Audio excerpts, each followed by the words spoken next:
They're jacked with Pepsi. I'm there for the pack out. You just got to pack me in.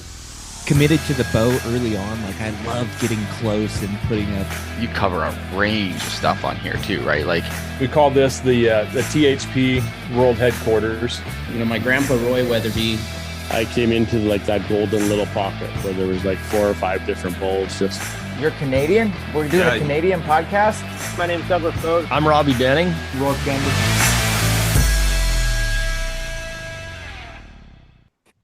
I'm feeling like Captain Kuyu here. I just realized I'm like, Kuyu. It's all over the place. At the sheep show, that's what I was seeing. Oh, yeah. Lots of that man. going on. Oh yeah. Yeah. Some of the coolest looking dudes I've ever seen in my life. Oh, yeah. Old guys just going hard. They'll be going hard till they're in a casket. That's awesome. I like to see that. Yeah, hell yeah. I hope I'm in that good a shape. That's kind of the perfect segue to our topic. Oh, yeah. Isn't it the truth, though? Like, yeah, I think a lot of people take it for granted when you're in definitely when you're in your 20s, Yeah. probably your 30s, until you start creeping on, 35 to 40, you start to see what people are talking about. And then once you hit 40, which you're not quite there yet, It's too late. you're like, fuck. It's like, all right, you better get to the grind because, yeah, it gets harder and harder every year that goes by. But once you start moving, you just got to keep moving. The hardest part is literally just starting. Don't worry about getting out there, figuring out as you go. I think those are the lessons you're going to learn that are going to actually stick with you. You can listen to people, you can take little tidbits of information, but it won't be that until you get that aha moment that it really sinks in. Like, oh, that's why they do it like that. That's what I found. If I had,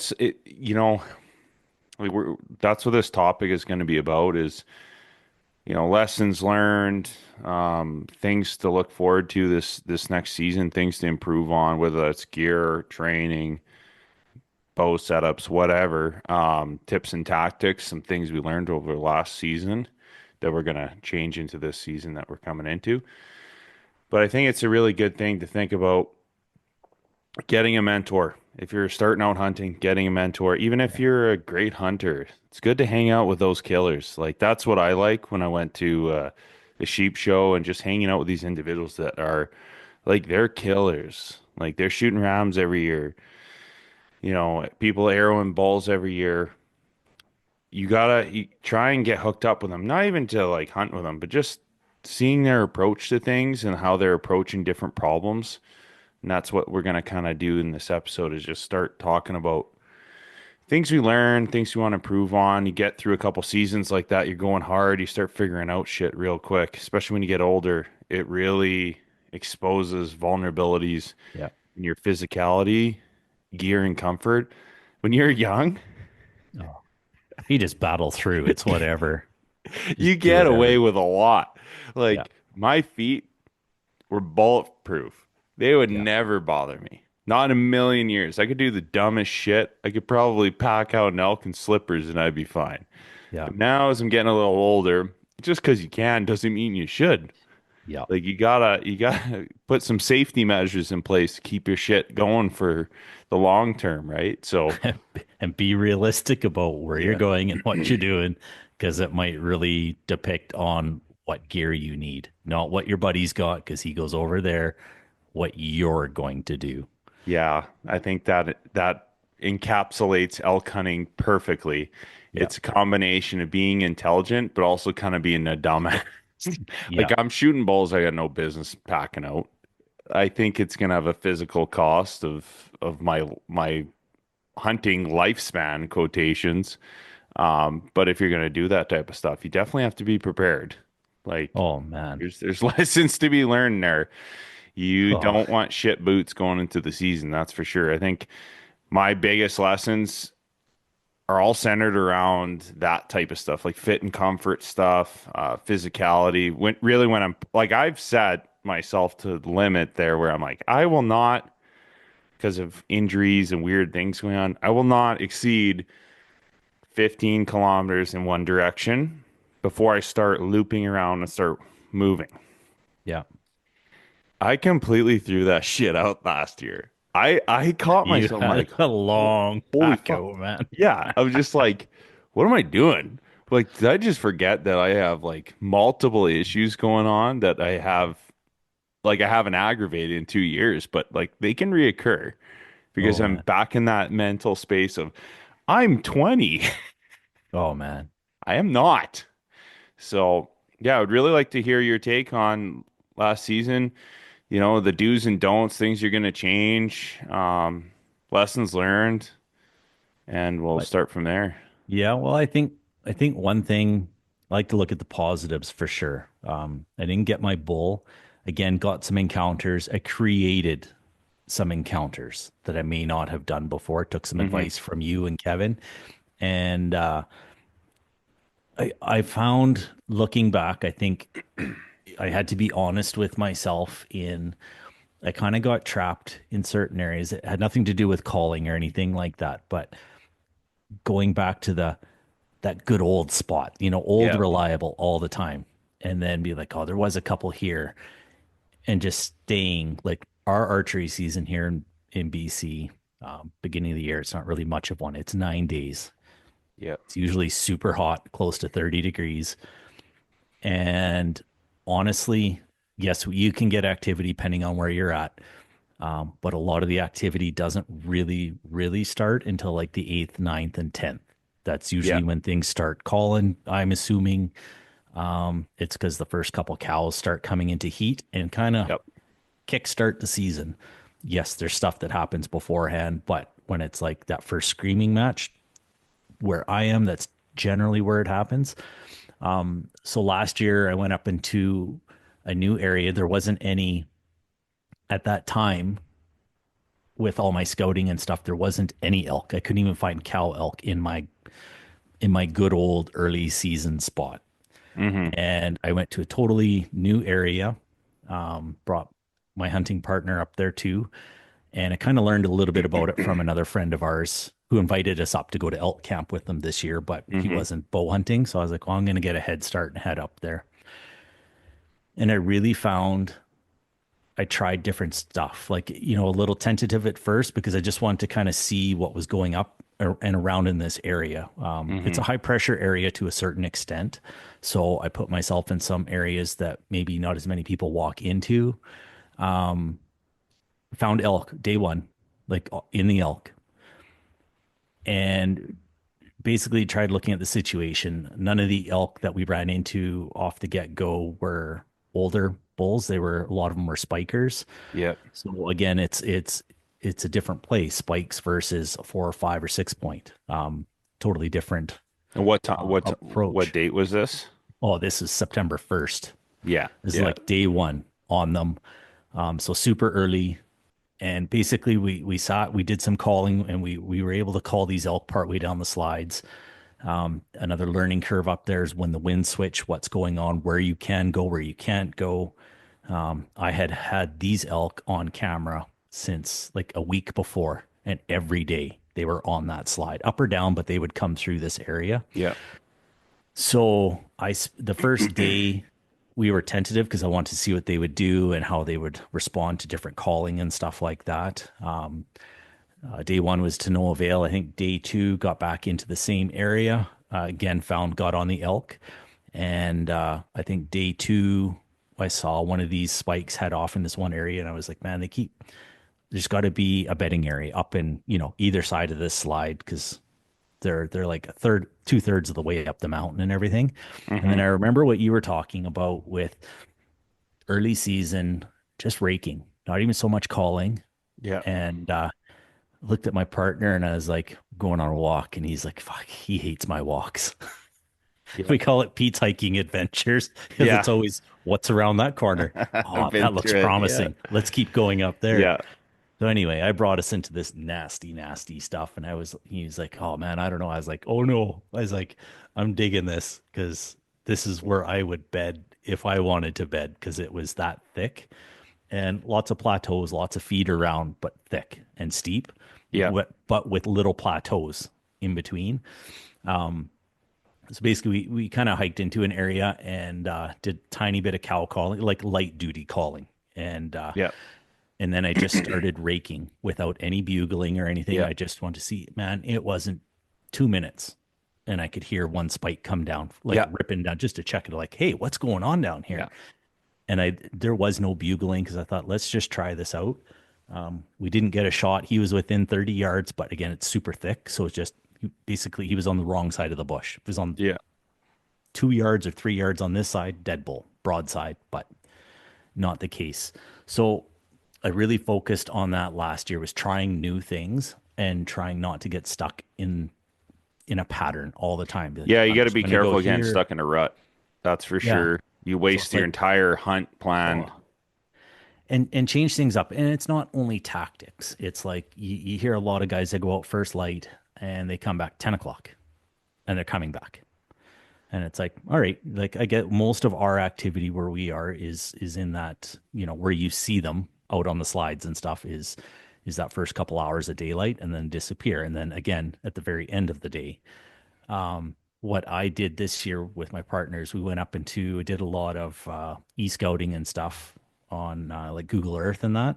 Yep. And Onyx and iHunter. I used everything I could to explore this new area. So I had all kinds of plans where I wanted to be like, that looks like a nice bedding area where they're going to hang out for a good chunk of the day up in here. There's feed, there's water, and there's cover. So I spent a lot of days, even midday. We might go back for a quick break, but we actually weren't far from camp if we needed to grab anything, or we would just continue on. And we just basically zigzagged up and down into these saddles. A lot of them were a bust at that time, but we found some beautiful spots. If not for elk, for mule deer, for whitetail, it's only one way to find out what's up there. So I held on to that throughout the whole season, changing things up and making sure if I was onto something, I would stick to what I knew and I would do it well. This is the first year where I can confidently say I didn't screw up a calling situation. Yeah.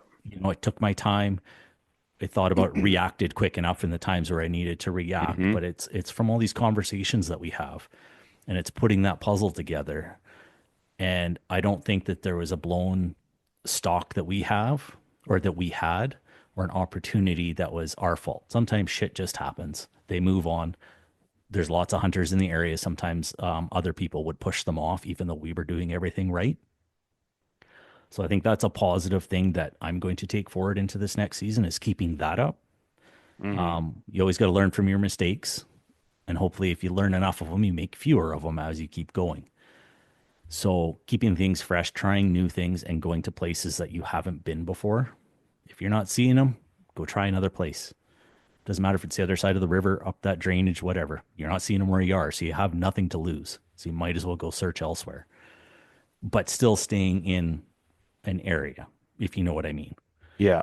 Like I'm not jumping mountain ranges or anything like that. I'm checking this side of the valley. Okay, I'm hopping to the other side of the valley now, and I'm going to check that because this one's busting out.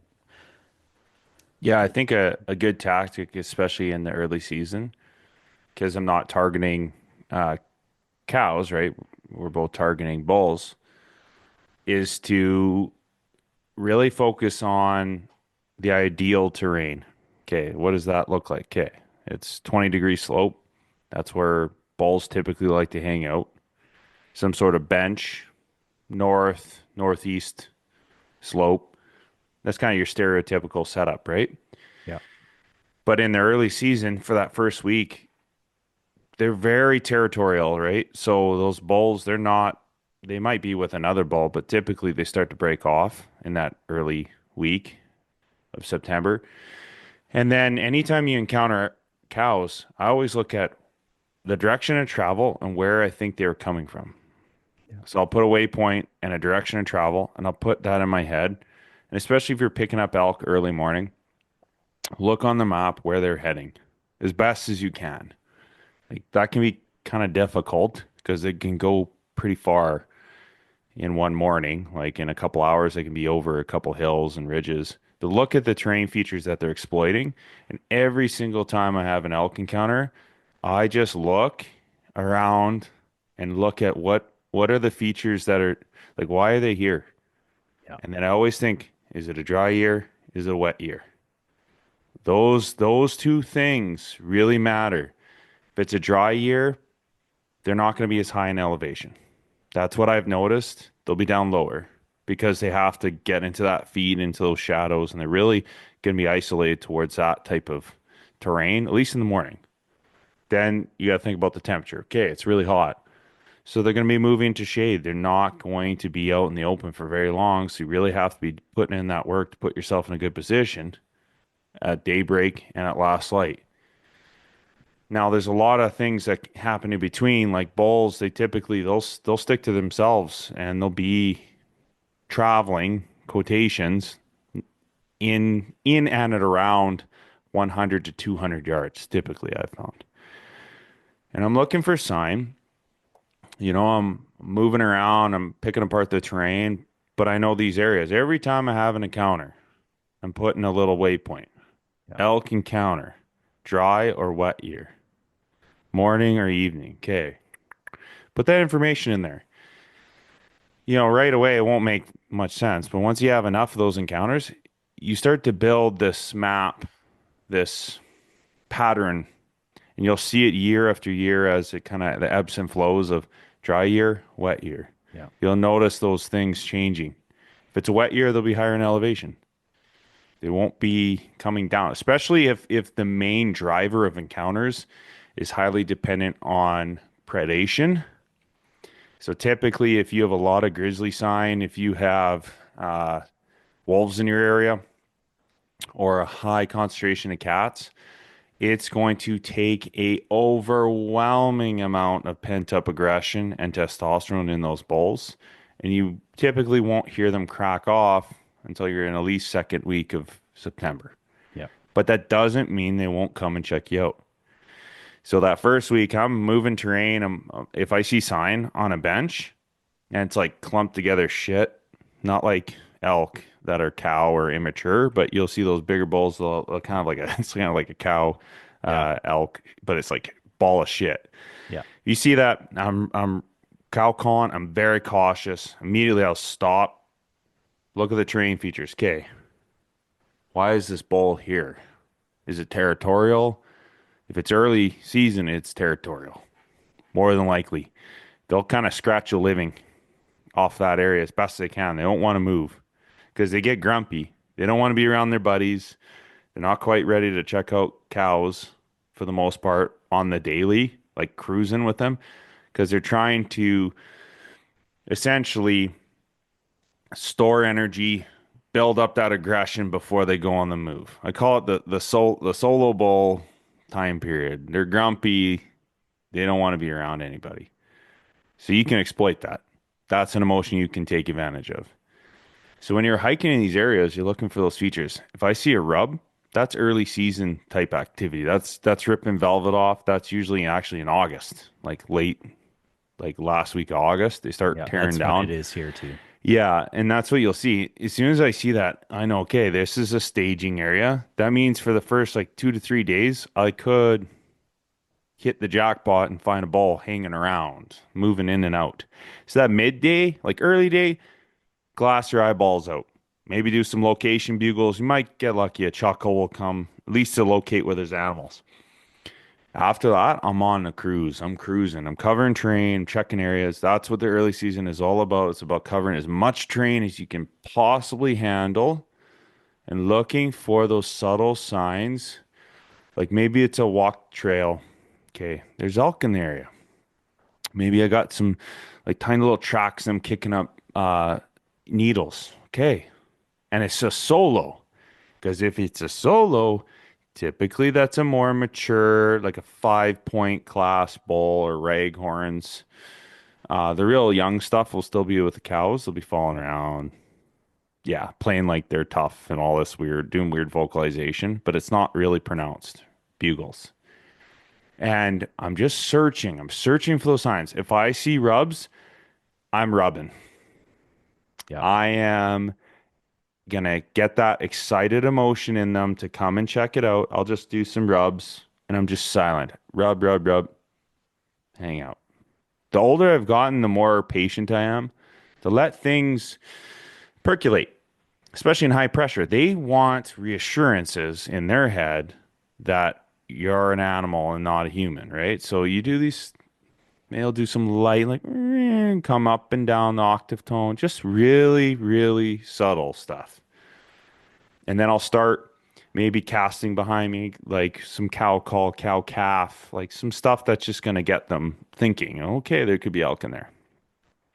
If there's predation, they'll come in silent.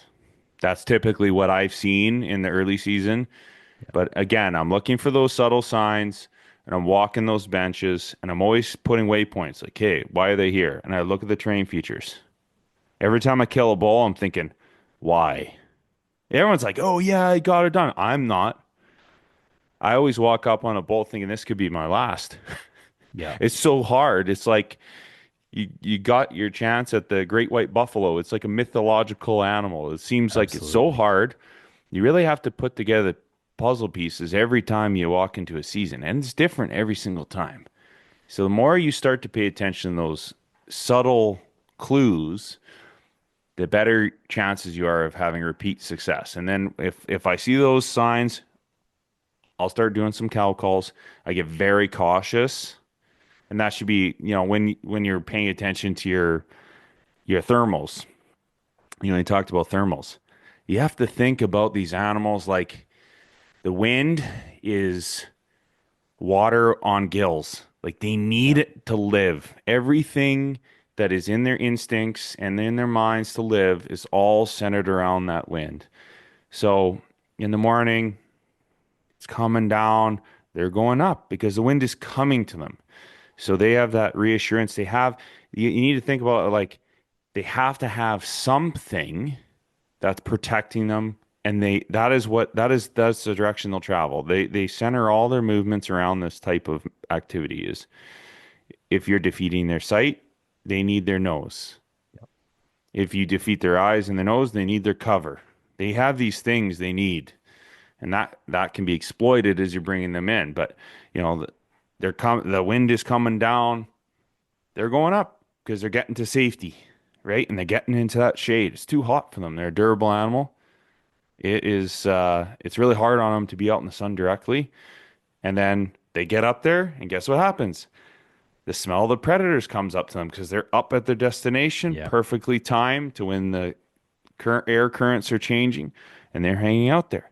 So you really have to be cautious of this, like obsessive almost, once you're coming into a primetime area where you think there's elk. And I would color coordinate your waypoints to the year. So like last year I had blue. All the new stuff I put in was blue. Yeah. And then go really green, smart one. red. Write down a kind of in your ledger book of what your little icons are meaning in the different color coding, just because it'll really start making sense. If you're like, oh, dry year, wet year, dry year, wet year, you'll start building this picture and it'll be very apparent. Because cows and bulls are different, right? So like bulls, it's all around being by themselves. Second week, they start picking up trails. They want to start, that's the lonely bull syndrome, I call it. They're really susceptible to being killed. They are on the prowl. So if you didn't find them, this is your second chance to get another encounter. If you didn't find them, because first week, it's all about covering distance. If you didn't encounter them and you seen sign, you're walking right in their areas, their tracks where you think they are, you got to be within 100 yards. That's really tough, right? Yeah. Or it could take like an hour or two for them to come in. So you really have to think about that. So then it's slow. You have to kind of be patient. You're just kind of wandering around, hitting those areas, doing big hunt loops, stuff like that. Second week, that's when these instincts kick in, where you have this kind of overlapping between the cows and what they want, and that's at the later end of the week. Yeah. And the start of the week, the lonely bull that's aggressive. He wants to fight. You can cold call them. They'll still potentially come in silent or come in roaring. And then that later part of the week, and it's dependent on a lot of things, a lot of factors, like weather conditions. If super hot, it'll probably delay it. The moon phase, that'll delay it as well, because some of that red activity will start happening at night. But what you'll see is then some of the needs of the cows start playing a bigger role because those cows, what's their primary instinct? Good feed, good water, safe terrain. Yeah. That drives all their instinct. So historically, that doesn't change too much. They can have a big roaming area, but the features, you'll really clue in on their features. Well, once you get the second week, you know where the cows are traveling to and from. It's probably a good idea to get in there and start cold calling for bulls. You might attract some cows come in there, which isn't the best. It can blow up the area. But just with that reassurance for bulls potentially coming in for an encounter that they smell elk and they know there's been elk around the area, that might entice them to come in and put themselves in danger for you to get an encounter and get a shot off. And that's really the thing is like first week, cover shit tons of terrain as much as you can possibly handle. Be kind of subtle. Do those instinctive noises that they like to clue in on. Second week, start getting aggressive. Start doing big moves, calling down ridges, cow calling into an area, and then ripping bugles, location bugles. It's definitely dependent on the elk. If they're, like I say, if it's highly predation driven, your encounters, you have to be careful. You're going to have to probably get right on top of them. Yeah. Sorry to say. And if they come in, you're probably only going to get one or two chances, and they're going to sneak in on you, and it's going to be unexpected. And they're going to probably scent check cow calls. Definitely third week, they'll start scent checking cow calls because they want that reassurance that they're coming in and they're risking it. They're gonna get a reward. They're gonna actually have elk on the other end of that call. Otherwise, they become very, very nervous, especially when there's lots of predation and, like you're saying, in your areas, a lot of pressure. And keep in mind too, if you're into a new area, you're probably not going to know, but after you've spent a few seasons in an area, you'll start to understand how much pressure there is, how much calling's going on. I got two places in particular. Everybody does the same call. There's some great callers out there, but there's a lot of shit callers out there. They call, those elk are gone. You can watch them. You can be watching a herd. You can watch some dude driving up a road that is just parking, bugling, and you watch those elk. They turn and they run. And it's not that the call wasn't, it's just that area in particular gets so hit hard with so many calls that they get gun shy to it. And in those areas, I find I do a little less bugling and a little more of those subtle sounds that they all make, but a lot of hunters don't. The growling, those little emotional things that, another hunter doesn't per se hear, but the elk hear it. And they're all the same noises that they make on a daily basis, but it's not the rip roaring 3-tone bugle. It's that other stuff goes a long way, especially if you combine it with some tree branch snapping, a little bit of raking, kick a stone. Shit, listen to them. They're noisy animals. You know what's going to spook them off the most is a silent animal coming in and just doing a bugle here and there. They're going to be like, the bugle sounds great, but why isn't it making any more noise? There's no trees. That's dangerous noise. That's dangerous noise. That's it's a predator. That's predator. Yeah. So you got to get out of that zone. And, I'm not saying rip it up like an elephant going through the bush, but don't be afraid to snap a stick. Like, don't be like, oh man, no, snap it with intention. Kick a rock. I'm not saying boot it across the bloody slide, but boot a rock. They do it all the time. Make a cow sound here and there if you're worried about it, or a little growl, or, be inventive with it and have a little bit of emotion. It doesn't always have to be screaming. It just has to be, you got to put yourself, you got to be, has to be genuine. And you need to understand that elk, the vocalization, that's just one segment to that. That's just one part of that equation. It's the emotion. You have to be, you can't be nervous. You got to try some stuff. You got to be practiced. You have to think like an elk. Okay, like if I'm going to defeat this animal's instincts, I have to sound realistic. And realistically, elk don't sound perfect. But like if you rip a nasty bugle and you can shut down, you can listen. But bulls that are in that mindset of like maximum aggression, they're loud. They get aggressive. When they're coming in, they're making noise. When they're snapping sticks, like we have a 600-700 pound animal on the other side of that, and they're hitting they're Yeah. weaving their horns through. So you got to think like an elk. Like that's genuine to them. They're like, oh, that's an elk.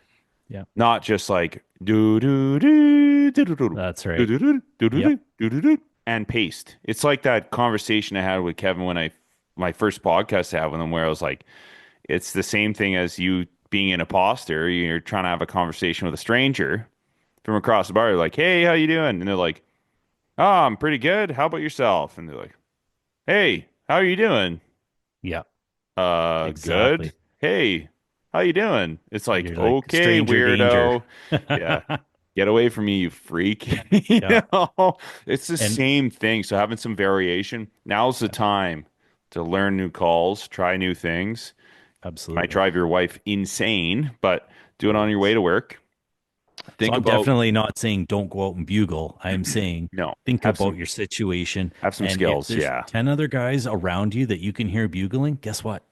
Probably not the best idea to bugle unless you got a real one, like it's a real one and it's aggressive and Yeah. it's angry. Otherwise, you got it. Like I've had situations where I've had 6, 7 other hunters around me within, a 2 kilometer area, and all I hear Yeah. is bugle here, bugle there, bugle here, bugle there, and I'm looking at a bull, and they're just like, "What the fuck is going on?"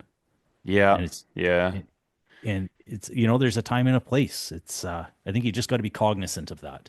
Try new things, and just pay attention to your surroundings, like you say, like time of Yeah. year. Time of year is a big one for when you will you will get well, I won't say you will get an answer. You have a higher chance of getting an answer. First encounter is the best encounter to kill. After that, it gets dramatically harder. That every time I'm calling, I'm never calling out in the open. And one thing you need to always remember is I need to check my position before I make noise. I'm silent until a certain point, but I need to check my position.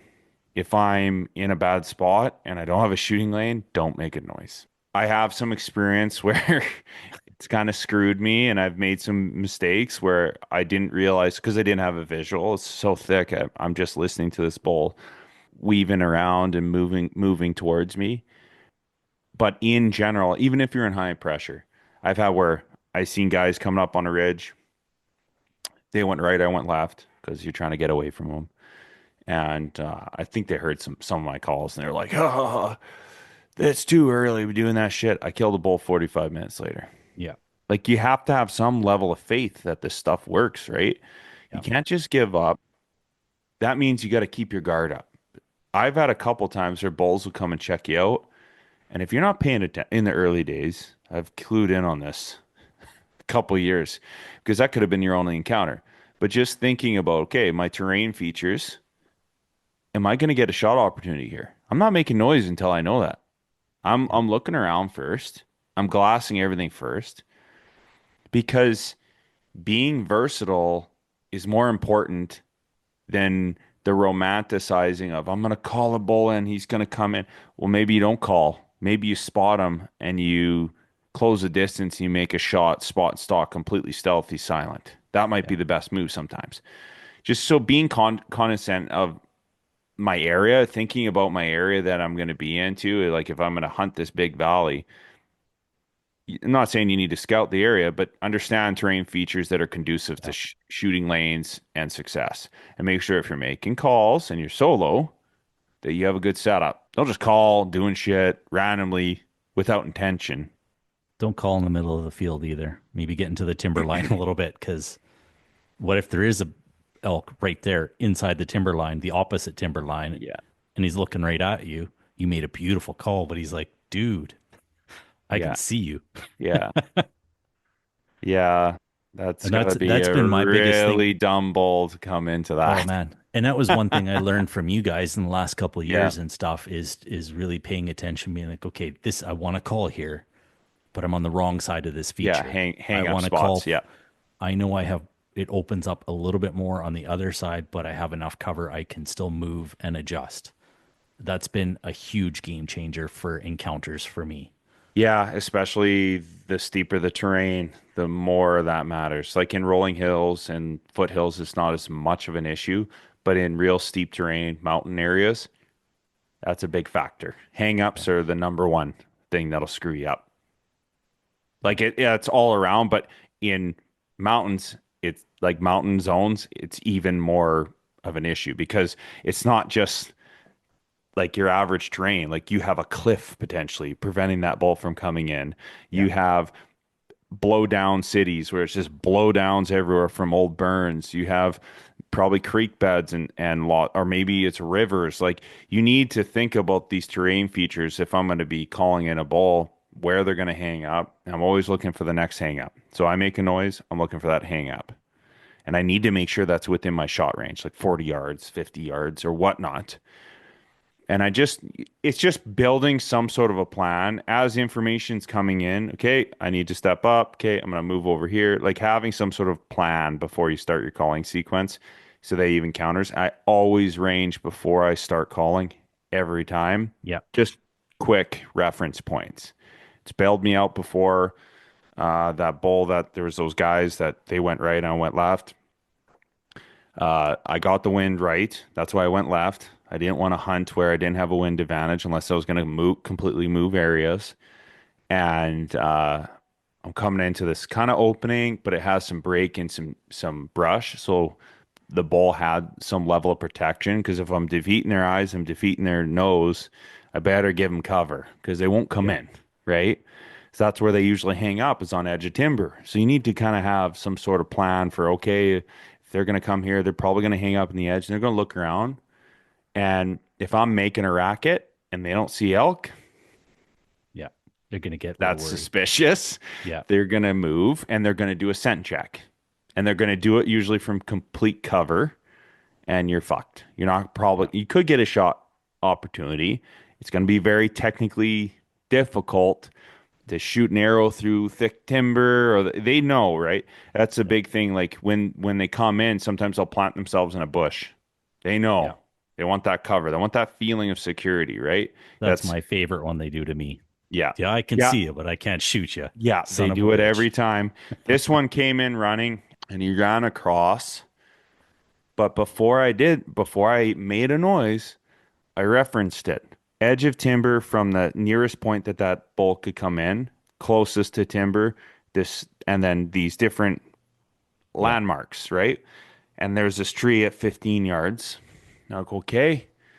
I just start cow calling, trying to create some situations with that bull. Like, okay, I got cow calf, right? Some whininess, some like location bugle stuff, like probably 45 minutes ago in the distance, facing the opposite direction. And this bull just came flying in there. He must have been hanging out within 100 yards. It took a long time, though, to get him in. I think initially. So that's why I say, like, let the situation kind of unfold a little bit. You start calling. Don't give up so easy. Just hang out there for a while. See what happens. It might take 45 to an hour for that bull to decide, oh, this has been going on long enough. I think this is an actual cow elk or another bull. You need to really paint that picture in their heads. That's where the raking comes involved. That's where changing your octave tone, not just doing the same shit. Maybe switching to whiny or closed mouth calls, making that picture look real to them in their head, and the direction and distance from that hang up point is very critical. Yeah. And he came flying in there and I couldn't even draw my bow. He had me peg. He was literally looking around. His head was pacing side to side as he's running in. There was nothing I could have done other than check legal, and I have to get into my shot. Yep. And he passed this tree, and as soon as his eye passed, I drew back and stood up. If I didn't do those landmark ranges, I probably wouldn't have, I would have shot him point blank, but it's a reassurance. What if he didn't come in right at that angle? He would have been at 30 yards, right? So at least I know I have some sort of reference. Okay, 15 yards, 30 yards to the edge of timber, you can put together the rest, right? So I know I'm going to hit if I hold my pin at 25, something haywire. I shot him at 10 feet, came right to me. Just understanding these scenarios, and that's what we were talking about on the last episode of having built-in tolerance and forgiveness for your setup for these types of imperfect shots. Like understanding that pin gap. That Little pin things. gap. Yeah, that trajectory, that speed. And especially in your effective range, which I would say is 50 to 40 yards on elk is a respectable spot of where most of your encounters are going to be that, because you're going to be in thick timber and they like covers. So tailor it around that. And then getting into the later part of the season, it's rut activity. It's picking up those herds, trying to make something happen, trying to get into a meatball where they're starting to pace. Satellites are very susceptible to being killed. Yeah. And that's, again, you just have to find those herds. That can be tricky too. But again, if you've seen them earlier on in the season, there's a reason for that. Yeah. And those cows, their motivations are just those three things: feed, water, and cover. So they're going to be moving accordingly. Right? So if it's really dry, they're going to come down to where the feed's good. That's going to be at last light and first light. So then you know what they're going to be doing. And they're going to have those bulls that are going to be screaming in there, and they're going to be full of anger. And that's really, if you're looking for a bull, not necessarily the herd bull, but like even like a good 6 that's a challenger. Again, start building that picture, these scenarios. Maybe you sneak in completely silent. My bull 2 years ago was like that. Had an encounter. He busted me. He still had the impulse to bugle. He seen me at 40, and he couldn't help the impulse. I bugle him, bugle right back. Cows weren't having it. They were buggering off. Okay, just means you shot him. Oh, and you do a little check, a little roll call. Oh, there he is. He's right over there. It's 800 yards now on that ridge. Let things calm down. Sneak in on him like a mule deer. Start evaluating the situation. Look at what they're doing. And then start poking and prodding them with emotions. Whiny, estrus cow calls.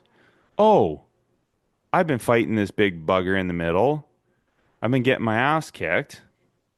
Hey, there's a cow over there.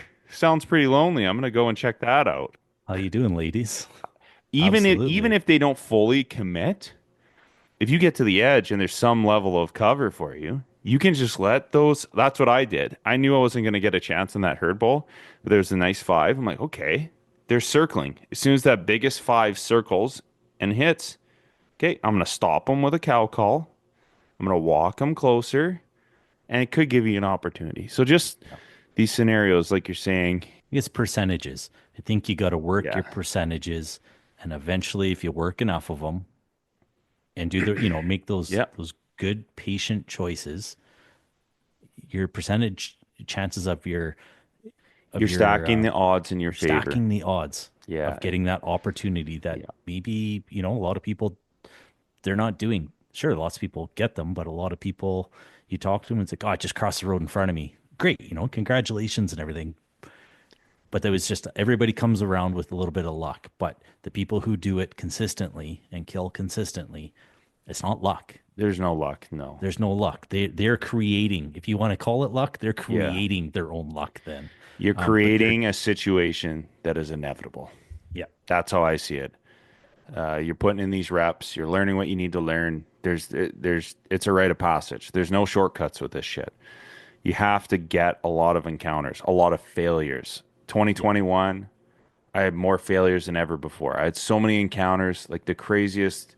Like I would say it was probably my best year of encounters. But I didn't shoot one with my bow right away. I shot one with my rifle late season. You need those encounters because it entrenches what didn't work, why it went wrong, and what you need to do, what you need to fix, and to really reaffirm or change maybe what you're doing in the first place. Like maybe this isn't your strength. Maybe you just don't have the knack for it. Maybe you need to do spot and stock. Maybe calling isn't your thing. I think that's where your mentality of how you approach hunting elk or mule deer really needs to conform with your style of hunting and what you have a knack for, and everything you're doing should intensify that strength. If you're really good at shooting and you can push the distance, spot and stalk for sure. And if you're very sneaky, for sure. If you're aggressive, I'm aggressive. That's why I call. I get really aggressive. That's why I like that. Is because I know I can really push the limits on what I can get away with. And I'm just riding that line where I get it done, but man, a lot of things had to go right. 5, 6 things had to go right. And that last little thing is just instinctive. Like, okay, I got to do this, and I make it happen. If you don't have that, it's got to slow down, spot and stalk. That's where you can think about things. You can make that systematic approach. Okay, I'm going to go to here. I'm going to get to there, and I'm going to wait. I'm going to wait for an opportunity. I'm going to shadow them. It could take days, but when you think about killing the biggest bulls, the herd bulls, somewhere in there is where you're going to have success. Maybe a combination of the two, maybe blend them. Work on one skill. Next year, build the other skill. When stuff isn't working, change dramatically. You have to adapt. Work on that skill. And that's where that continuous success comes from, that ability to, okay, this isn't working. I'm getting stuck in a rut. The elk aren't calling. You have one choice. You change tactics or you get up and move, right? Yep. Like you completely leave, go to another area, keep doing what you're doing, pound the ground and the trails till the cows come home, until you hear a ball bugle. That can be frustrating. And to be frank, it might not even work versus glassing and doing what you need to do. And I know lots of guys around here that do that. They put miles on, and they bugle and bugle and bugle, super aggressive. And some years they have success, and other years they don't. And it's not because they haven't covered the ground or the right kind of ground. They just haven't come across the bulls in the right mood on that day that they were in that area. Yeah. They're all good callers. They know what they're doing. Yeah. But their thing is they want to cover that 20K today and 20K tomorrow and 20K. They're not into working the same area for a real long time. And they do come away with some success, but it's not year after year after year. It just happens to be when all of those little things come together and that one bull is, gives them a location at the very least. In those circumstances, you're really looking for that second week where you're finding that lonely, aggressive bull that's trying to start moving around and scoping out the area, seeing what elk and what challengers, sizing them up. That's when you're seeing that. The other issue around here is I can't remember what you guys are like out in Alberta. Here, first 9 days are any bull. After that, it's 6 point in our area. So we have a really hard time finding 6 points because there's so many people shooting 5 points around here. I think 2 or 3 years in a row, I think it's been reported 30 to 50 bull elk 5 points have been shot every year within an hour and a half of me. It's really hard to find 6 points if you keep shooting the fives. Yeah. Before they're legal. Yeah, for a while there, I was becoming like the 5 point killing machine. I had constantly killing 5 points. We've got some giant 5 points around here too. I would love to put an arrow into or anything, but it's like you got 9 days to find them and do it, and that's it. Yeah, for Alberta, it's 3 point with I think it's 7.3 centimeter on the third. I don't know. I never shoot the 3 points. I don't even bother with that shit. Yeah. I 4 points are bigger. I've only ever shot fives or better, but I'm not looking for a bull that's barely legal. I kind of, not to poo-poo that, each and to your own. I want 100% assurance that thing is legal. I don't even screw around with like measuring and like looking at your reticle and stuff. Like in an archery scenario, if it doesn't have pronounced branch antlers, I'm not taking a shot at them. That's just the way it is. Even around here, it's funny because I think I know I posted a video of it, and I think it was like a day or two after rifle season started. It might have been the next day. It might have been the 10th. I called in that beautiful 4 point from, I mean, it was at least 300 yards to the edge of the slide. Yeah. Where he was in the bush, I don't know. It was a couple calls, and literally he was out looking for us, and I started calling him behind me. So he wasn't looking and locating me. He was looking into the bush. 15 yards. And I'm like, seriously, dude? A day or two ago, I could have put an arrow in you right now. Day or two. Every single year it's like that for me. And that's hunting. That's hunting. That's hunting. And it's frustrating as all fuck. And it's that's like, hunting. oh, that's we're the having epitome another of one of these that's years, hunting. are we? Yeah. Yeah. Yeah. Oh, man. Oh, besides that, what other kind of gear are you looking at either upgrading or adding to, or any changes, or where are you at? Definitely need to get my feet sorted. Starting to, I'm not old. I'm pretty young. I'm pretty high mileage in my life. I climbed for a living for almost 18 years. A lot of wear and tear. And for most of my life, that's protected me. I've relied on that, like physically. I think I need to put a little more work into recovery, conditioning. Not just like I'm always in shape, but it's just getting my feet in shape and recognizing when I need to change those boots out before I'm put in those situations where I'm doing a heavy pack out.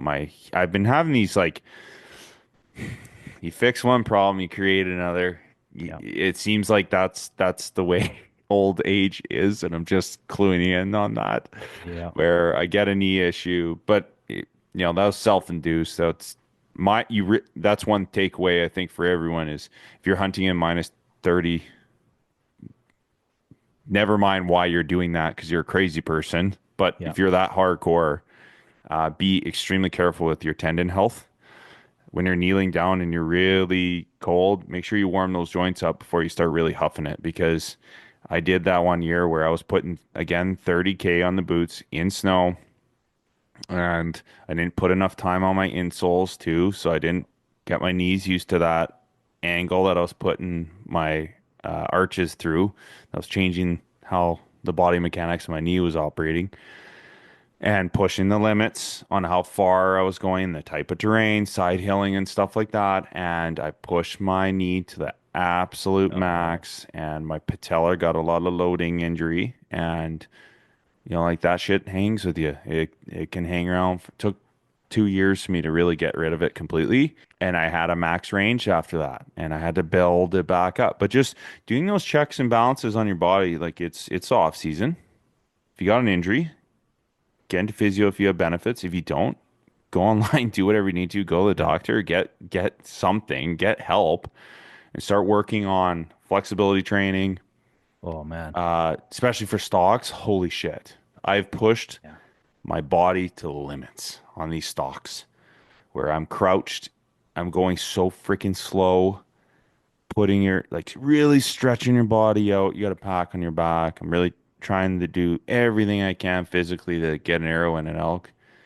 And, you do that for a few hours and you're sore, you're messed up, right? Do that for day after day after day after day. That load accumulates on your joints. And that's one thing I encountered last 2 years of like Achilles tendon problems when I'm really pushing it beyond 30 kilometers. Pack outs. Do you have to do custom orthotics in your boots or anything? I'm going to, yeah. Okay. That's what I'm going to do this year. I'm addressing that.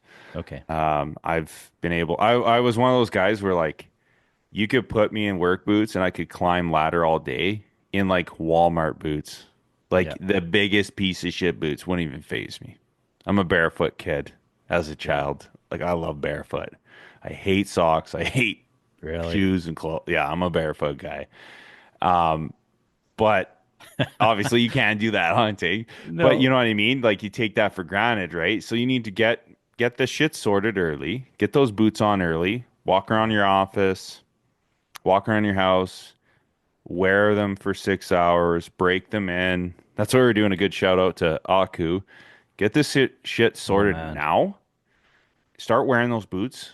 Get them worked in. Get your orthotics in, figure out these issues, because that was, I wouldn't say a limiting factor for me, That as of right now, that is the only limiting factor that I have physically is just my feet. It's just you don't take care of your feet, you're gonna have a bad time. I was always told from an old guy, it's probably some of the wisest words I ever heard. And it was years and years ago. And he said, there's two things in life you never go cheap on: your feet and your bed. Because you're spending more than 80% of your life on one or the other.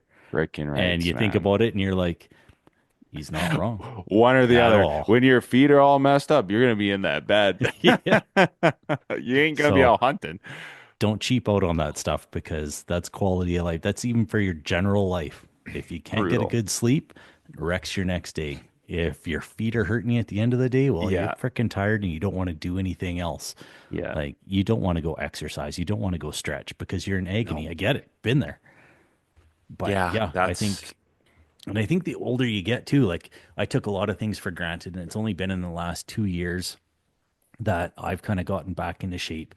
And it's not like lifting heavy weights all the time. I'm in the middle of the ground. I lift some stuff that's a little heavier, but most of my stuff's dumbbell, kettlebell. I find what actually keeps me going more than anything is stretching, because my biggest thing, I've got some old injuries from my knees, my lower back. And by keeping myself flexible, and I'm way more flexible than I was 2 years ago, and I rarely have bad days anymore. Like where I'm waking up and being like, how am I going to get through this day? Like I can barely move. I don't have those anymore. And a lot of that's been from flexibility. And I found personally, like even if I don't have the energy for, let's say, weights, I go downstairs at least every day, every single day, 20 minutes minimum. And I just stretch. I stretch my hamstrings. I stretch my lower back, my hips, especially hip movement is huge. And I find if I keep up with that, I'm more likely, and I do this all the time anyway, but just in general speaking, I'm more likely to want to work out because I feel good. I feel looser. Where beforehand I'd feel stiff and I'd be like, oh, I'm just gonna lay on the couch for a little bit. I'll get to it later. I'll get to it later. And then you don't get to it later. So it's like, even if I'm at that point and I recognize I don't have it in me to lift weights, I'm at zero. Well, I'm sorry. I can sit on the floor and stretch just as easy as I can sit on the couch and look at Instagram or TikTok or a movie. Yeah.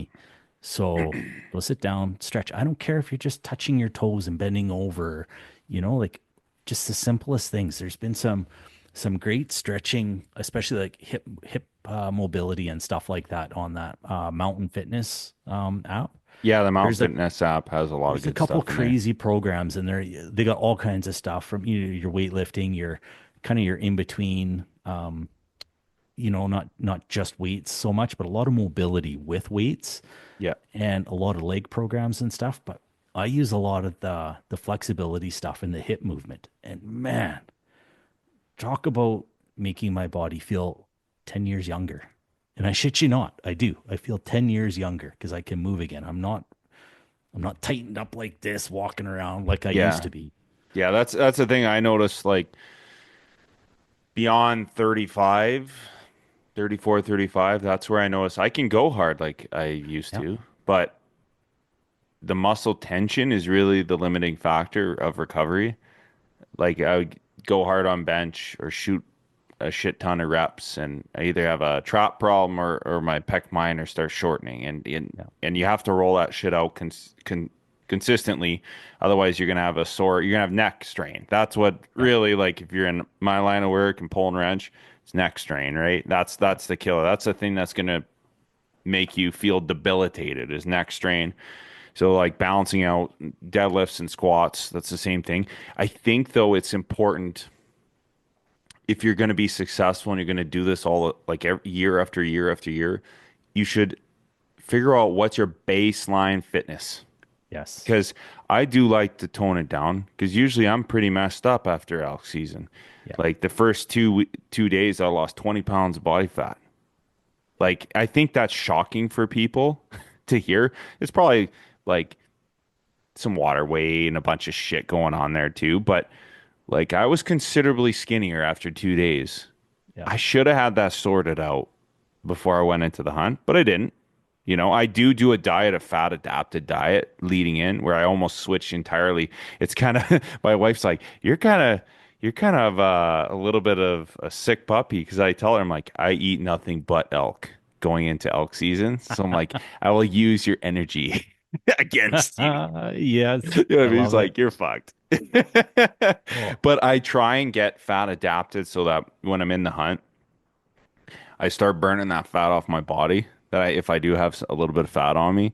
Yeah. And I've learned that that's actually important and keeping sodium down in my diet leading into a hunt That's a good one. because I personally know I'm one of those people that I'll burn through double the water. If I have high sodium and any of my food is high sodium, I'll start burning through water like crazy. And you're hauling that shit around. So that's one thing I've been focusing on this year is getting my feet in better shape to orthotics, getting my boot situation better. If you find a pair of boots that just fits and feels really well, buy another one if you can Yeah. as soon as possible so it doesn't get obsoleted or discontinued because you'll Yeah. be really sad. And condition your boot, give your gear a good inspection, your bow, your gear, get it desoiled. I think that's important too. You can smell like shit from packing out or Well, especially your blood stain. backpacks and stuff, Yeah. man. Just give those a little soak in some soapy water. You'd be and surprised. what comes Yeah. out of it is disgusting. Make sure your wife doesn't. Yeah. I think I keep this down a bit because my wife might hear me upstairs. Make sure your wives are not around when you do this. Yeah. Make sure you got time to clean the tub after. It's gonna be fucking gross. nasty. It's You're gonna probably be gonna bad. do it a couple times because you're like, there's no way that once got that all when you see the color of it Yeah. that comes out. Yeah. And do that ahead of time. Don't do that the day before you go out hunting. Yeah. Make sure you get all that soap and stuff out of there and give it a good dry and a good air outside. Yeah. And that's a big one. That's a huge one that I think. Yeah. I know I used to take it for granted until I started, giving it a wash and be like, oh my God, that's going to smell so bad to Yeah. everything else out there. And yeah, I think the next thing too on my list would be like maybe increasing my arrow weight just a tad with an All right. outsert. So I'm getting into that 470 range. New strings. What else? Stabilizers. I think I'm gonna mess around with that a little bit more this year. I want to get my weight down. So I might go with a longer stabilizer and then get my tip weight on my stabilizer lower so I can accommodate go sticks. I'm gonna probably get some go sticks for my Okay. bow. I see the use in that for elk. Mule deer, meh, not really. But elk, I do see that as something that could be a benefit. And then I think just, your general gear stuff like knives. Had some knives let me down a little bit on edge retention. oh, So I'm gonna probably switch over to 20 degree instead of like a 16, just because bone eats up those blades like crazy. And then I'll probably make some minor tweaks to either my binocular setup. Like I'm running the SIG Kilo 3000s.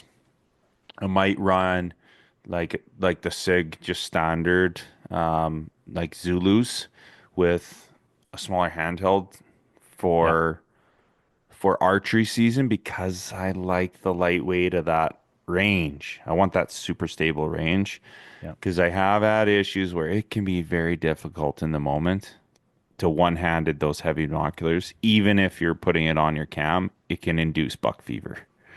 So I don't really get too hyper in those scenarios because elk, it's not a big deal, but mule deer, when you're doing that pop up, you're ranging quick, everything's on that moment right then and Yeah. there, right? There's no room for mistakes.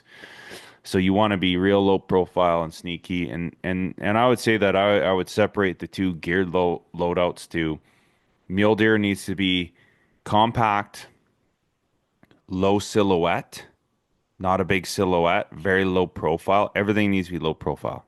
You need to think about maximum sneaky, low profile, lightweight and fast, and accommodate being really hot. Like really hot, overheating, and potentially 30-degree weather. So you need to be protecting your skin. And that's why I like hooded. Everything's hoods. I like something I can zip down though on the front. That's what I'm always looking for. Something that for has some airflow. Yeah, a level of protection, and I can zip it down because then I'm seeing if there's ticks and shit getting me here, and it's in my face and stuff. I'm still getting protection, but I can zip it down to dump heat, but I still have my arms protected for crawls and stuff like that, spider bites, shit like that. Like we've talked about a couple times in the podcast. But and then elk, it's different. Elk, it's kind of the kitchen sink. Like I might be changing tubes and stuff, but it's you got a lot of shit. So elk is all about gear management. I feel like maybe this is the time to switch to a new bino harness. To organize your stuff a little bit better, a little bit more intelligent, just so you're not fumbling around. Do that stuff now. It's off season. And practice with it. Practice with it on. Yeah, I shoot with my pack on. Don't forget that. I always check that.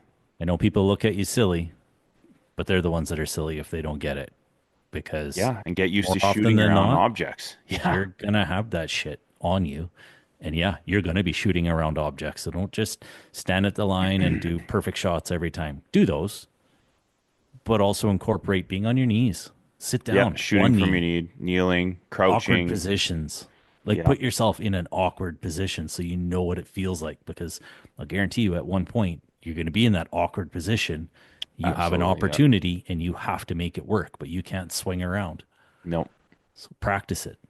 Don't worry about what other people think. Just show them the pictures of your success afterwards. That's what I do when people are like, "Why are you shooting off the ground like that?" I'm like, "Because you have to kill stuff, and it's not perfect out there." And I don't know, this is just what you do in my head. You have to practice every possible scenario you can even remotely think of. Because one day, if I don't do this, I may not get an elk. No one is that good that they don't have to try. Yeah. And the other thing too is being in those weird positions, if we're talking archery, will tell you if you're overbowed or not. Yeah. Because if you can't pull it back while you're sitting down, you need to turn your bow down because it's not doing you any good. You need that nice smooth draw so that you can be successful in that possibly your one opportunity. It's not just about whether or not you can pull back the bow. It's about your silhouette. It's about efficiency to kill. That's what a lot of like the guys who kill, they understand all these little processes and steps that make up you getting a bull. Every single one of them matters. So instead of me sky drawing and coming down, that's a lot of movement. Versus it's harder to perceive something that's coming forward straight at them when you're drawing. That's why I like to make sure I'm practicing where I'm able to draw completely in one movement, one sweep, and it's very minuscule. I don't have a bunch of up and down stuff, waving my arms. It's smooth, and I'm in the zone. I'm right in my anchor. I'm not moving around, moving my front shoulder position. You really have to get used to that because when an animal's looking right at you, that might be enough to give you an edge to get a shot off, right? Yeah. To settle in and shoot. If you're moving around, they may just, I don't like that, I'm out of here, because that's their senses are all based around movement, right? So that's something you have to consider. Yeah, and I think for rifle, it'll just be business as usual, man. Fair enough. Get those reloads in, get those shots down range. I think I'll be practicing some of the stuff that you were teaching me, and going through those processes and just being efficient and consistent in that trigger pull and some of those things, and really focus on that. That's going to be my rifle thing this year that I practice.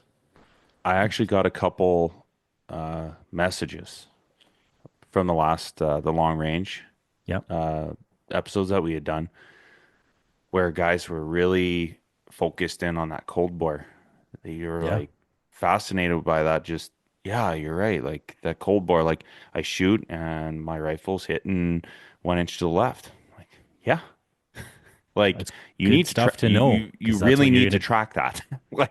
That's the only shot that actually matters. And they're talking about these scenarios where, I shot at my mule deer and it was left and high, about an inch high. And they would settle in. So as they warm up and they're shooting, it's like boom, boom, boom. It's right on. But that first one or two shots, there's some variance going on there on that cold bore. And they never really pieced it together until they shot at a mule deer at like 500 yards. right over their back. Second shot hammered them. And that's the thing where unless you check this stuff and you understand it, you just chalk it up to a miss. Yeah. And that may not be actually what's going on. You might have done everything right, just didn't Yeah. understand that Yep. point of impact on that first shot. Yeah, exactly. And if you're not tracking this stuff and you're not putting in the work beforehand, it's really luck. You just you don't really know what's going on, and you can't account for it unless you try and flush out these situations in a controlled environment. Yeah. Yeah. That's one thing that I've noticed that a lot of people are cluing in on that. That's Cold good. cold bore, cold foul bore. Yeah. It's nice when you hear people are getting something out of, you just bring up a topic and Yeah, and helps. it's a simple thing too. It's just you have to put the work in to understand that. So you can't rattle off shots, and that sucks. Because when Yeah. I know how it is, the wife, the kids, everyone's like, "Dad, where are you? We're at the range. Like, Yeah. hurry up!" And you're like, boom, boom, boom, boom, boom, boom. Okay, I'm done. Yeah. I'm good. It's like when this isn't like that. This is like that the old guy mentality. You gotta think like an old guy. Take your time. Shoot. Let it cool down 5 minutes. Yeah. Replicate it. Shoot again. Okay. Cool down completely. Talk, look around, shoot a different gun, whatever you got to do. Shoot again. Let things cool right down. Yeah. Preferably try and shoot in 15 degrees or around that range because you get to 20 to 30, your barrel temp, it just heats up and it stays hot. So I usually that's bring both my rifles. I bring my 7 and I bring my 243, and yeah. that's what I do. Take my time and I just kind of bounce from one to the other and Yeah, and target process, set right? up down range and just like, all right, that happened. Yeah, process. You make sure that you are just going through your shot process. You're not just in general having that, okay, I'm going to settle in. I'm going to do exactly the same thing. I'm going to do X amount of dry fires before I even start grouping my rifle. I'm going to approach the rifle by being square behind the rifle to the target, my natural point of aim. I'm going to put an index and think about where I'm putting my rifle when I'm shouldering it. Level out my rifle, proper trigger control. I'm not reaching for my trigger. I'm putting the trigger in the same spot. I'm visualizing and thinking about what that feels like when I'm doing my dry fires. Close your eyes. Okay, click, click, click, click, click. Get that breathing where it's like natural respiratory pause, exhale, click, bang. Come up, come down on your exhale, bang. Get that sorted. It's just like archery. You do that enough times, that's automatic. You don't think Don't about even it think anymore. about it. And you can start really producing good groups downrange. If you don't have any approach to success, you won't probably get any. It could be random. You'll shoot decent, but to be really, really good behind the gun, you gotta think about these processes ahead of time. Yeah, without a doubt. Without a doubt. Yeah. Yeah. Besides that, I think for me, boots, need some new boots. I need some new spare boots. Yeah. My other boots, even though I've put them through the ringer past couple of years, are still in pretty good condition. But while I have the opportunity before things get expensive or anything like that, I'm going to invest in a second set. Maybe a new bugle tube this year. Still like Wapiti River, but they got some newer ones from my old one that I have. Stock Mhm. up on some reeds. Other than that, yeah, pretty much running pretty close to the same setup for archery as last year. But Reeds. Let's talk about reeds. reeds, Okay. all right. Let's talk about reeds for a second. I got it. You got something on here, I can tell. Yeah. You got to continually search for the best reed. Yes. I'm just saying that. Like, Yeah. even if you have the reed, I can guarantee you that there's something out there that fits even a little bit better. Just change, explore a bit. You got your. I have this whole like progression of reeds. It's crazy. They're like, the Primos ones, yeah, they're the best. I can call the best. I killed bulls with them. Yeah, they're absolutely the best. They're not the best in durability. They kind of fit weird, but I can make all the noises I need to do. It's like, and then I'm like, actually, no, I found this one now, and this one it's like way better. I can make way better noises, way less fatigued, way less laboring, better octave zones, smoother. I can command, call anything. Okay, yeah. I think I I find found another us- one. I'm like, oh, I found an even So better bad. one, the Black Magic. So I'm like, oh, Yeah. like this. It's you need to search for the optimal fit. because everybody's and mouths height. are different too. So that's Yeah. why you have to keep searching. I was digging around looking for, I can't remember what the hell it was in my tool room. That's where my hunting gear and stuff is. And I lifted up this thing and it was a package. There must have been, Yeah. I bet you 4 or 5 different brands in there. And I'd be like, oh, I remember when I started. Yeah. Exactly what you're saying. Yeah. Started with these ones. Oh yeah. Then I went to these. Those were pretty good. And you then, can't oh, even then I use them went- now. No. You try and it feels alien. It's so I'd weird. probably gag on them or Oh, spit them out while I'm trying. Yeah, because as you get better, you really need to start moving your frame size and your Yes. latex thickness. You'll find there'll just be a brand that works for you. Like, like you guys like Wapiti River. Yeah. I like their stuff. Some of that stuff, it just may not fit you. Just keep looking, go through their whole line until you it can get kind of expensive. I get it. But once you find one where it's not laboring, bugling and cow calling gets a lot easier. I can literally make cow calls. I like the Spellbound, Black Magic is some of the ones that I use, but I've used the Mavericks. I've used some of the Wapiti River, like the Raging Bull. Yeah. Just look for one that's not laboring because that'll teach you what you need to be doing with tongue position, volume, pressure. Then you can start exploring even more. But until you get that good, solid frame size that fits you, because those frames, I put one in my mouth and I could just instantly, I was better. It was pronounced. Because I call a lot, I practice a lot, I go through all sorts of types, all the amp calls and tried the Revan stuff, everything I can possibly get my hands on. And there's a certain style. I call so much, I'm getting the bony structures on your dental stuff, where it's on your jaw. I'm starting to get that built up from calling so much. It's fucking mental. Well, I think the other thing too people need to watch for is on what you're saying there with the fit is you'll see some of those reeds are sold with the hard dome. Yeah. Some have I don't know if you want to call it an aluminum flat plate. Yeah. That's the stuff you got to figure out too, because if you're blowing air past it while you're making your call, it's not doing you any good. You're definitely not maxing out your potential because it's not fitting properly.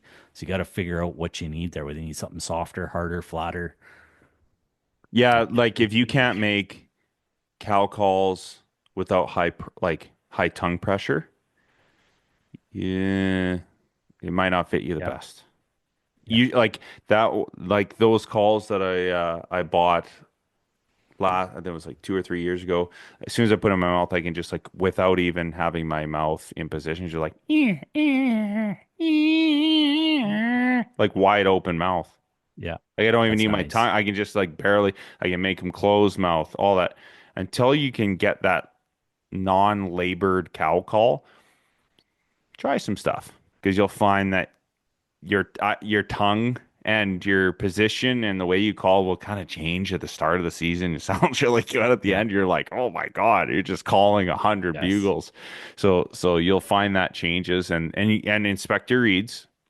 Store them in a warm area, not too cold, not too hot, and be aware Don't of your leave them on your acidity. dash. No. And Don't be leave 'em on aware your of dash. your saliva. If it's acidic, Yeah. you're eating acid or shit like that, it'll break down that reed in a Oh, matter really? of a couple days. Oh yeah. I didn't know that. Yep. Interesting. I keep mine in a plastic little container. I think that was Yeah. actually a Primos one. Yeah. It had so do 3 or I. 4 shelves in them. Yeah. And then what I did is, because you need airflow, people, because you're putting them away wet, is I drilled holes through them Yeah. and then cleaned up all the little shit in that. And now there's airflow and they can dry out naturally without getting all gross. Yeah. Think about coffee. Yeah. Not probably the best. No. Rinse them out, right? Rinse them out, store them, let them dry out. Otherwise, it's gonna be nasty. But just try some stuff, right? Now's the time to do that stuff. There's a lot of inventory out there. Try a couple different reeds.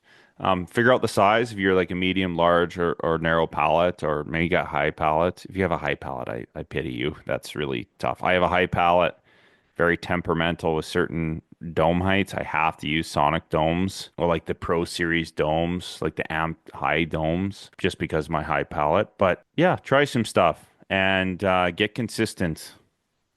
I treat it like I'm in band practice as a kid. I used to play the trumpet, so I'm pretty decent at what bugling is. I have those core skills just from as a kid, but just treat it like that.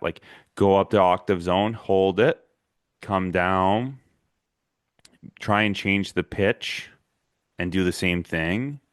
Try and buzz, growl, inflect your voice, inflect emotion, like into your calls. Get those noises known. And I literally do that. I would do that when I'm practicing. Go up to octave tone, hold it, come down, go up and down, then smooth it. Then start ripping bugles. Then start doing high pitch. Then do a challenge. Treat it like that, like you're doing practice, right? Like challenge bugle. Do it. Okay. Make sure it sounds good. Okay. Do it again. Okay. Now I'm doing like glunking and a growl. Gonna do that noise and then growl. Chuckles. Excited chuckle or aggression. Those are two different things. Do those exercises. Because when you're hunting elk, you have to do it on command. You have to know what you're doing. Don't make it a situation where you're staring down an elk or you hear an elk coming in and it's your first time doing that sound. It's probably not a good thing. No. You want to get some reps in before you put yourself Yeah, in you that got to situation. speak the language and you don't want to be nervous. Yeah. So if you're called, like that's what I'm searching for. Like when I'm talking about labor-free cow calls, that's what I'm talking about. So you don't have anxiety. It's a cow call before you bugle. Or bugle before you cow call. Like it depends on read position. Some guys are really paranoid about that stuff. If you can make a cow call and you're not worried about your read position, that's probably a good read that fits you. Yeah, absolutely. So anyway, that's probably a good spot to I think so. end her off of. Yeah. I just sent out a thing on Instagram. Just let's hear your questions, suggestions for episodes. What do you guys want to hear? We're definitely going to be getting into spring bear. Yeah, we got Doug coming on here in about a week. So got a couple of good shows lined up for guys getting into spring bear. We have a rifle builder coming up here with Mike potentially for some rifle build knowledge and innovative builds for ultralight setups on the horizon. So look forward to that and look out for that. And as always, get after it. Keep moving, keep exercising, guys. Yeah, keep doing what you got to do to get success. Be right. consistent. You betcha. All right, bud. Have a good Okay, day. you too.